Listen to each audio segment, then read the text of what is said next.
Well, Finance Minister Ken Ofori-Atta has justified the proposed 100 billion cedi CARES program for the economy. The minister in the media review and supplementary budget announced the establishment of the fund to aid economic recovery over the next 3 years. However, there are concerns about the impact of this on Ghana's rising debt stock as fears of the economy destabilizing grow. Ken Ofori-Atta has maintained the majority of the funds will come from the private sector. He has been giving us some details. Has been very effective in his leadership, and that everyone has benefited, of a caring government. So we then look to the future, and the future is, where are we going given what we have? And the president always said that, let's take opportunity of this crisis. And so through this, we have acknowledged certain vulnerabilities that we have as a nation, but also to take advantage of to restart the whole Ghana Beyond Aid vision that we all had.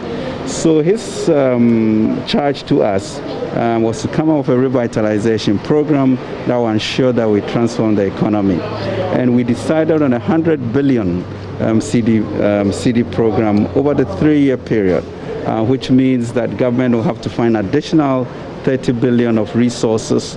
And what we intend to do is really in our commitment to digitalize the economy, we expect to be able to move our revenue to GDP ratio from the 13% we have now to 20%. That certainly will lead to huge increments in our resources. We also obviously have not done very well with property taxes, and that is an area that we are going to try and mine, to look at our gold receipts, etc., and to look at the tax exemptions regime that we have. So through that, we believe we can get a 30 billion. Then there's another 70 billion, which will be a combination of FDI, private sector, domestic and foreign, PPPs, etc. And GIPC will be resourced to be a lot more effective than it has been.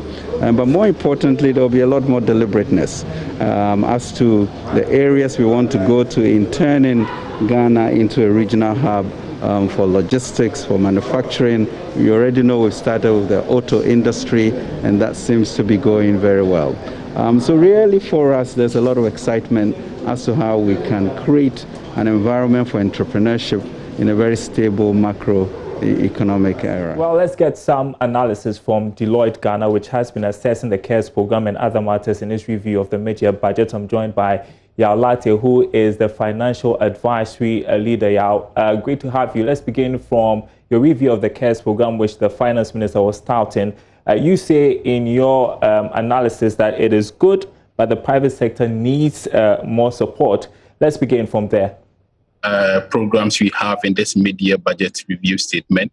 As you recall, the Minister of Finance is, or the government is looking at about 30% financing from government and then 70% from the private sector, which means that the propensity of it increasing our debt burden or our deficit is reduced because we are having the burden on the private sector.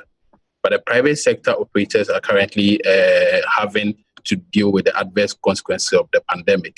So the way to get the private sector to provide support for this CARES program is to help the private sector recover from the pandemic. If they recover from the pandemic, they'll be happy to support such a program.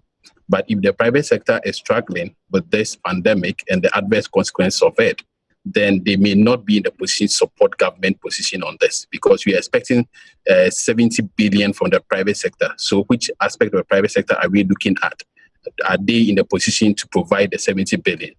So if government provides the right incentives to the private sector and they recover from the pandemic, they'll be happy to provide the counterparty financing that government expects under this program. Should be making going into 2021. Yes, yeah, I'm talking about taxes and exemptions, like you heard the finance minister say. You make mention of that as well in your tax policy proposals that government should be considering going into 2021.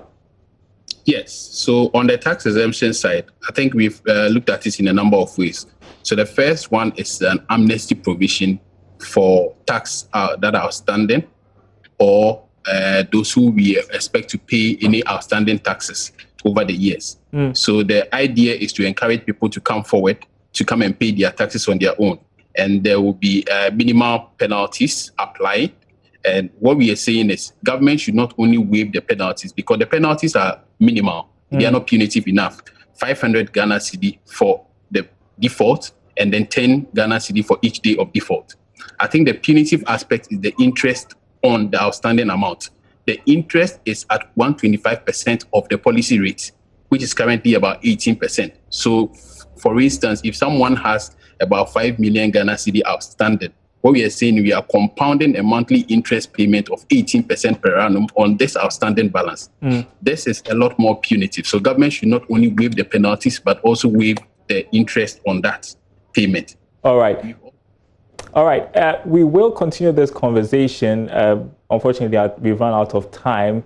Definitely some more to chew on from Deloitte Ghana's review of the mid-year budget.